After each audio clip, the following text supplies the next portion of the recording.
అంతేనా అన్నది? తనకంట నీ భార్యగా హక్కుందంట. ఈ ఇంట్లో మనోరాలిగా ఆస్తిలో భాగం కూడా ఉందంట. నా తల్లి ఆస్తి నాకొస్తుంది. అందరితో పాటు ఆస్తిలో సమాన వాటా నాకుంది. ఈ ఇంటికి మనవరాలిగా ఆస్తిలో భాగం తనకి ఉందట. తను ఈ ఇంట్లో ఉండటానికి సర్వహక్కులు ఉన్నాయట. ఇంకా మేమేం చేస్తాం? కోపం వచ్చినా కూడా ఆపుకున్నాం.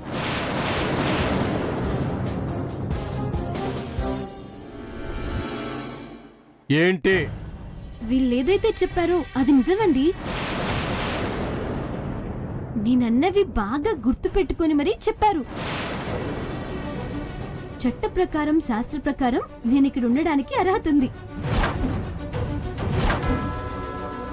ఇవన్నీ అలా ఉంచితే నేనిక్కడే ఉంటాను అనడానికి ఇంకో బలమైన కారణం కూడా ఉందండి.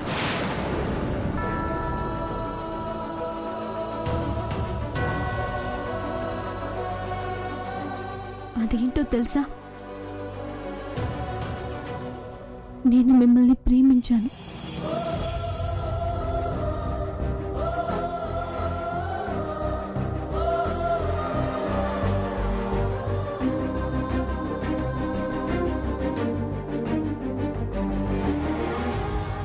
నా మనసులో నుంచి మిమ్మల్ని ఎవరూ తీసేయలేరు. నీకసలు మనసుందా? నువ్వు నీ మనసు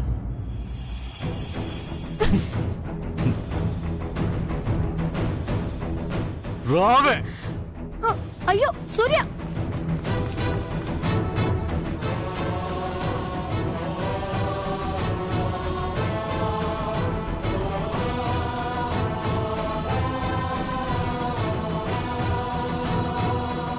ఆగు బాబా, ఆగండి.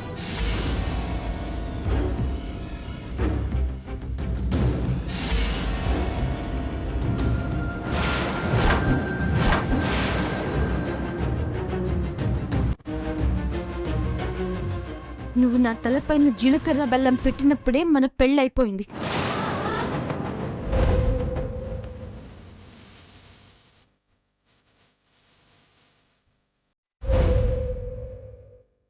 నీతో పాటు 7 అడుగులు నడవలేకపోయాను అనుకున్నాను, కానీ ఆ కోరిక తీరిపోయింది.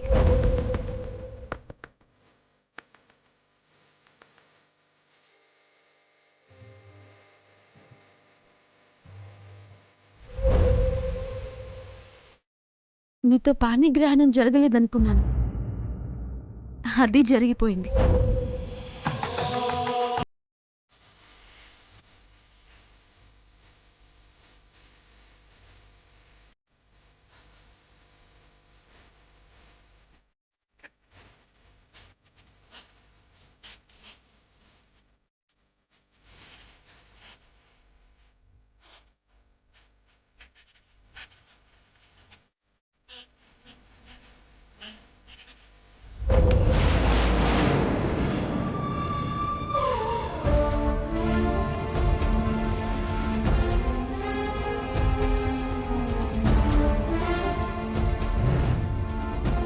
నన్నిప్పుడు వదలకపోతే జీవితాంతం నా చెయ్యి పట్టుకోవాల్సి వస్తుంది.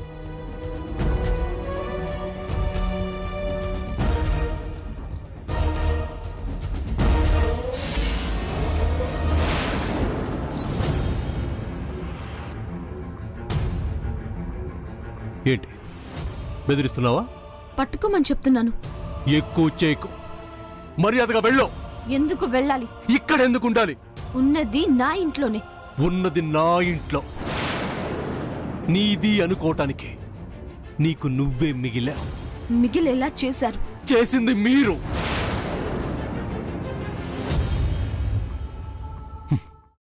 నమ్మాను, నా నమ్మకాన్ని చంపేశారు. నేను చెప్పేది వినండి. వినాల్సిన అవసరం నాకు లేదు. ఇక నా అనుకున్న లిస్టులో నువ్వు లేవు. నా దృష్టిలో నువ్వు చచ్చిపోయావు. నీ మీద నాకున్న ప్రేమ చచ్చిపోయింది.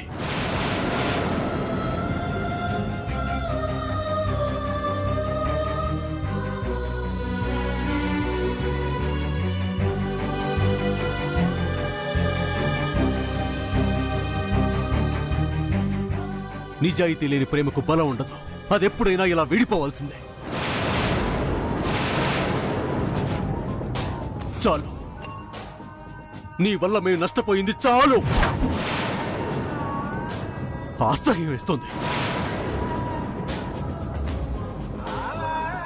ఇంతకాలం మా తాతయ్యని చంపిన రక్తాన్ని నేను ప్రేమించానా అని నా మీద నాకే అసహ్యం వేస్తుంది.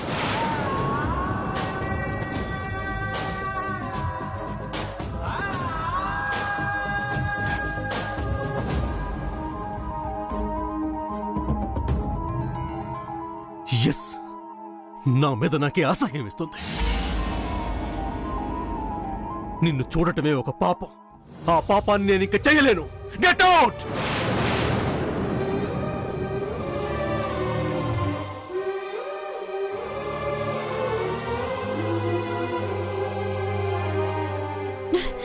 సారీ అండి.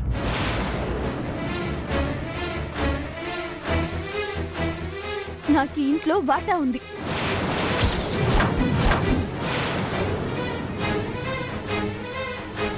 మీకు ఇక్కడ ఉండడానికి ఎంత హక్కు ఉందో నాకు అంతే హక్కు ఉంది.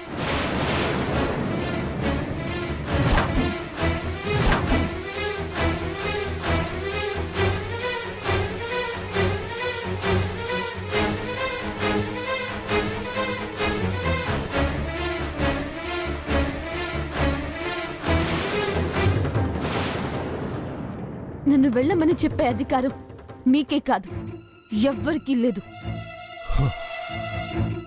అవునా?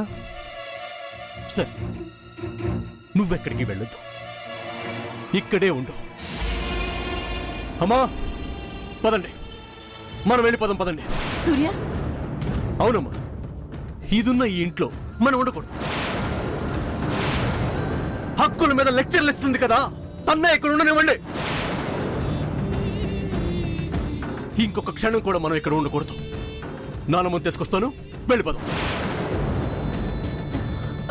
సూర్య. ఆగు సూర్య. ఏంటి పెదనాన్న? ఇది తాతయ్య నానమ్మ కలిసున్న ఇల్లు సూర్య. ఆవిడ బ్రతికున్నంత కాలం ఈ ఇంట్లోనే ఉంటుంది, కానీ బయటికి రాదు.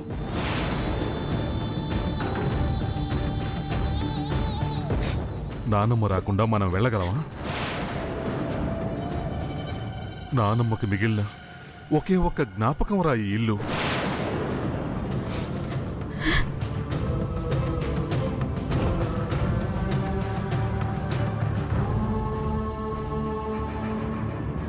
మనం మాత్రం ఎలా వెళ్తాం? నచ్చినా నచ్చకపోయినా అన్నిటినీ భరిస్తూ ఇక్కడే ఉండాలి. తప్పదు, నానమ్మ కోసం.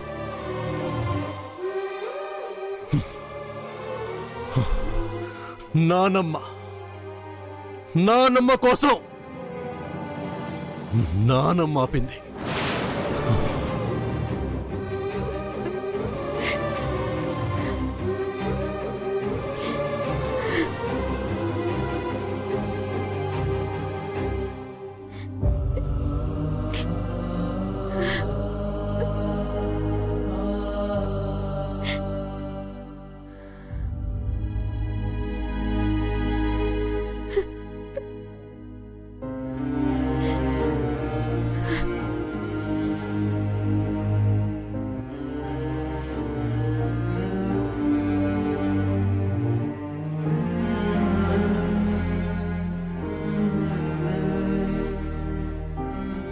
సారీ బావా,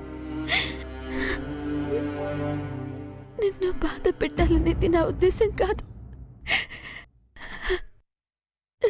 నాకు వేరే దారి కనిపించడం లేదు. నేను ఇక్కడ ఉంటేనే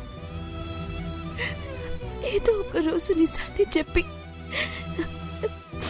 నిన్ను మార్చుకోగలను అనే నమ్మకం నాకుంటుంది. దానికోసమే ఇదంతా. ఈ ఆస్తులు వాటాలు నాకెందుకు? నాకు కావాల్సింది నువ్వు, నీ ప్రేమ. ఇంకే వద్దు.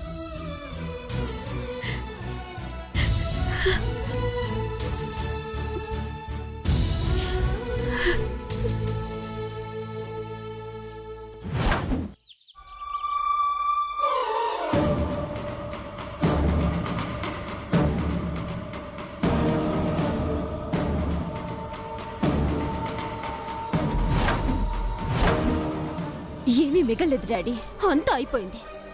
Game is over. అసలేం జరిగిందో పూర్తిగా చెప్పు బేబీ. నువ్వు ఫోన్లో ఏమన్నా? ఏమన్నాను? ఆ సమంత నీడ కూడా వజ్రపాటి ఇంటి గోడ మీద పడదు అని చెప్పావా? అవును చెప్పాను. నువ్వు చెప్పింది జరగలేదు డాడీ. ఏమైందమ్మా? అది వచ్చేసింది. వచ్చేసిందా? మామూలుగా కాదు, సూర్య కట్టబోయే తాలిని నడుంకి పెట్టుకొని చింకుని స్టైల్ గా ఊపుకుంటూ మంగళ వాయిద్యాలతో వచ్చేసింది డాడ్. అది వస్తే నీకేంటి? వచ్చిందాన్ని మెడపట్టుకుని బయటికి గంటగా నా దగ్గరికి వచ్చేమిటి? నీకు జరిగింది తెలియదు డాడ్. నేను ఆ పని చేయాలనుకున్నాను, కానీ ఏమైంది బేబీ?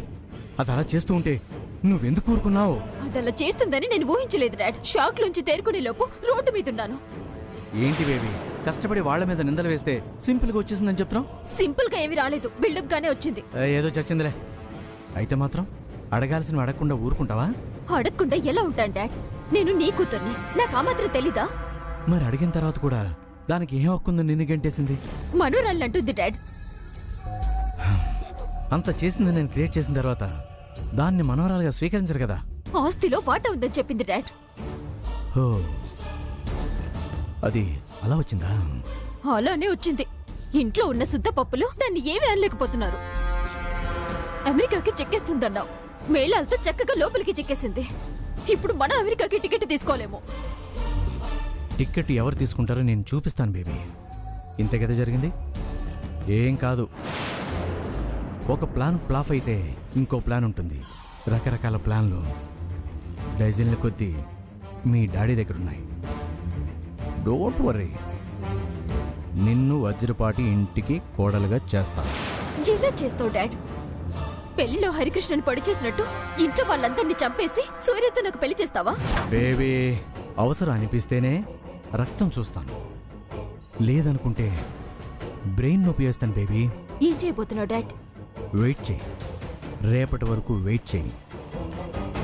జరగబోయే డ్రామాని నీ కంటితో నువ్వే చూస్తావు. నిన్న ఇంటికి తీసుకెళ్ళి సెటిల్ చేస్తాను. మీ డాడీ చెప్తున్నాడు కదా, నమ్ము, హ్యాపీగా ఉండు. నిన్న ఇంటికి తీసుకెళ్ళి సెటిల్ చేస్తాను. Okay? Okay dad, thank you so much. Baby. ఏమండి, వచ్చేసారా? చిన్నమావయ్య గారు ఎలా ఉన్నారు? డాక్టర్ గారు ఏమన్నారు? ప్రాణానికైతే ప్రమాదం లేదన్నారు. కొన్ని రోజులైతే హాస్పిటల్లోనే ఉండాలన్నారు. పోనీలండి, బతికారు. అంతకన్నా కావాల్సిందేముంది? ఏమండి, ఏంటి జయంతి? మావయ్య గారిని కళ్యాణి భర్తే చంపాడంటారా? మావయ్య గారు మీ చేతుల్లోనే తుదిశ్వాస విడిచారని మీరు చాలాసార్లు చెప్పారు. అది నిజం కాదా? అంటే మావయ్య గారు హత్య చేయబడ్డారా? అవును జయంతి.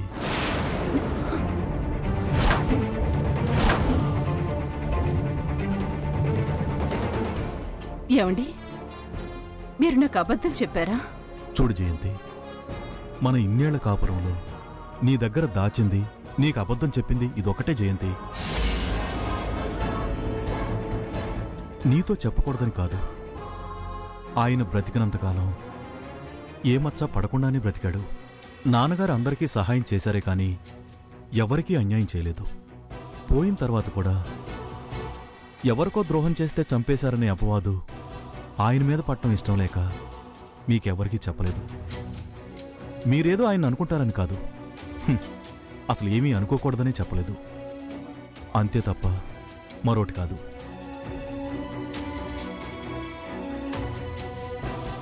ఏంటి జయంతి, నా మీద కోపం వస్తుందా? లేదండి, భర్తను అర్థం చేసుకోవడం భారీగా నా ధర్మం. అప్పటి మీ పరిస్థితుల్ని, మిమ్మల్ని నేను అర్థం చేసుకోగలను. మరైతే ఆ ఫోటోలో మావయ్య గారిని క్రిస్ చంపుతున్నట్టున్నది నిజమే అన్నమాట? ఫోటో నిజమే, కానీ చంపింది తనో కాదో తెలీదు. అదేంటండి, ఫోటో నిజమైనప్పుడు అతను చంపడం నిజమే అవుతుంది కదా? నిజానికి ఆ రోజు నేను ఇంట్లోనే ఉన్నాను జయంతి. అప్పుడు మన పాలేరు నా దగ్గరకొచ్చి కళ్యాణి క్రిస్తో పారిపోతుంటే నాన్నగారు అడ్డుపడ్డారని, క్రిస్ నాన్నగారిని చంపి చెరువులో పడేశాడని చెప్పాడు.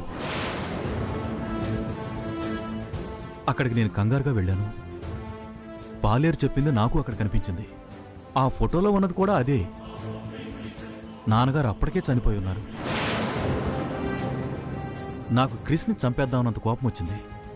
కాకపోతే నాన్నగారి శవాన్ని చూసి తను చూస్తున్న చూపులు, తను పడ్డ ఆవేదన, క్రిస్ నాన్నగారిని చంపలేదు అనిపించింది. ఊరు జనమంతా అక్కడికి పోగవుతుంటే నేనే క్రిస్ని అక్కడి నుంచి వెళ్ళిపోమని చెప్పాను. మీరు చేసింది కరెక్టే అంటారా? ఆ సమయంలో క్రిస్ని నేను నమ్మాను జయంతి. నా మనసు ఎందుకో క్రిస్ నాన్నగారిని చంపలేదని చెప్తుంది. మరి ఫోటోలో తనే చంపుతున్నట్టు కనిపిస్తుంది కదండి. ఫోటోలో కనిపిస్తుంది నిజమే జయంతి. అదే నేనిప్పుడు తేల్చుకోలేకపోతున్నాను. ఇంకా తేల్చుకునేదేంటి నాన్న? ఫోటో నిజమైనప్పుడు తాతయ్యని అతను చంపింది కూడా నిజమే కదా?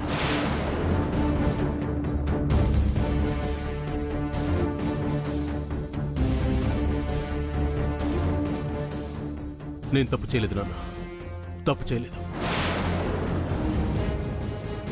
నేను తప్పు చేయలేదు. ఇంతవరకు ఆ ఫోటో అబద్ధమేమో, శాము వాళ్ళ డాడీకి మాట్లాడే అవకాశం ఇవ్వకుండా ఏదైనా తప్పు చేశానేమోనని అనుమానపడుతున్నాను. అనవసరంగా అబద్ధం చేసుకుని శ్యామ్కి తాళి కట్టకుండా తనని ఒంటరిని చేసి వచ్చేసానేమోనని ఫీల్ అవుతున్నాను. వాళ్ల గురించి ఆలోచించాల్సిన అవసరం కూడా లేదని మీరు చెప్పేశారు నాన్న, చెప్పేశారు. సూర్య, నేను చెప్పేది విను. నేను చేసింది కరెక్ట్ నాన్న, మీరేం బాధపడకండి. ఇప్పుడు నమ్మకాలతో పని లేదు, సాక్ష్యాలతోనే పని. ఫోటో రూపంలో సాక్ష్యం కనపడుతుంది కదా, అదే నిజం. ఆ నిజాన్ని నమ్ముతాను. అబద్ధాన్ని నా దగ్గరికి కూడా రానివ్వను.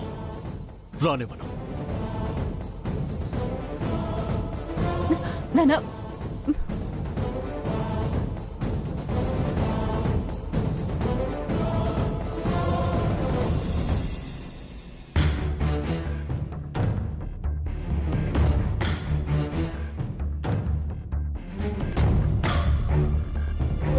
ఇంకొకసారి నా కంట పడితే ప్రాణాలతో ఉండవు.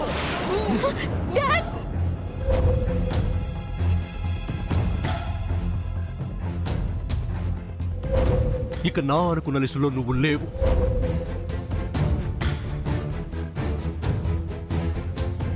నా దృష్టిలో నువ్వు చచ్చిపోయావు.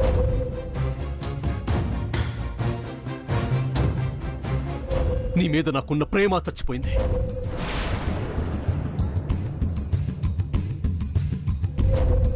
నిజాయితీ లేని ప్రేమకు బలం ఉండదు. అదెప్పుడైనా ఇలా విడిపోవాల్సిందే.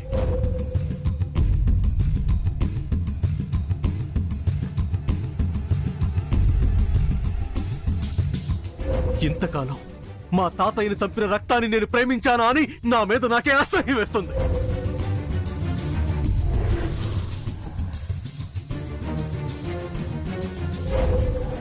నిన్ను చూడటమే ఒక పాపం. ఆ పాపాన్ని నేను ఇంక చేయలేను. Get out!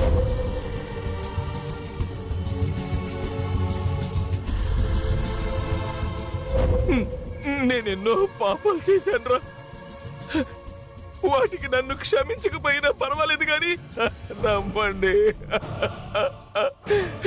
ఒక్క నిజం నమ్మడ్రా.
అమ్మా సమంత, వచ్చింది తాతయ్య.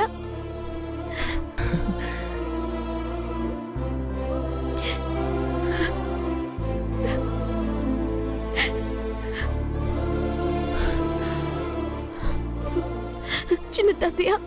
అమ్మా సమంత, నా కోసమే వచ్చావా అమ్మా? అవును తాతయ్య. నీకు సూర్యకి పెళ్ళైపోతుంది అనుకున్నానమ్మా నేను. కానీ